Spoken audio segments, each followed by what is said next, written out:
Здравейте, приятели! Тъй като вече сме в зимния сезон, навън става студено и скоро ще вали сняг, съм решил да ви препоръчам, ако мога така да го нарека, зимен филм на ужасите. Идеално подходящ точно за това време и точно за този сезон. Става въпрос за филмът Frozen, или още преведен на български Замръзване от 2010 година. Предполагам, че по-голямата част от вас все още не са го гледали и точно поради тази причина днес реших да ви разкажа точно за него.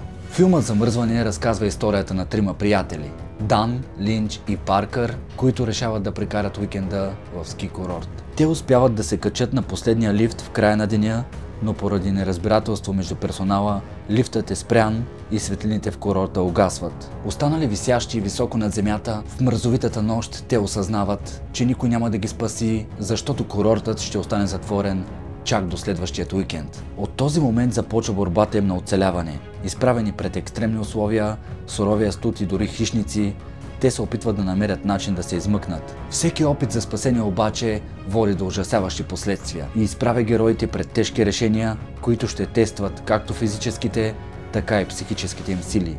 Замръзване е напрегнат и психологически трилър, който използва изолацията и екстремните природни условия, за да изследва теми като страх, отчаяние и силата на човешкия инстинкт за оцеляване. Един малко известен филм на ужасите, който аз гледах преди години и не знам защо до сега не съм правил видео за него. Но няма значение, важното е, че сега го направих. Лично според мен историята на филма е доста добра и аз смятам, че това наистина може да се случи в реалния живот.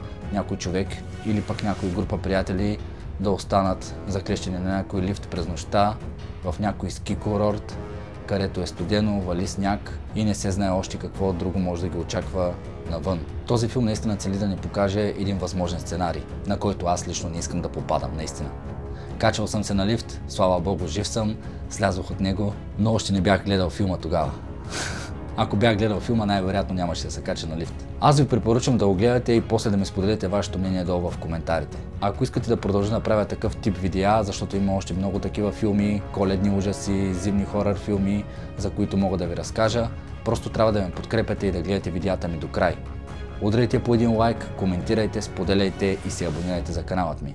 Това наистина ми помага, а и по този начин ще знам, че съдържанието, което правя, ви харесва и ще продължа да правя още нови и нови видеа.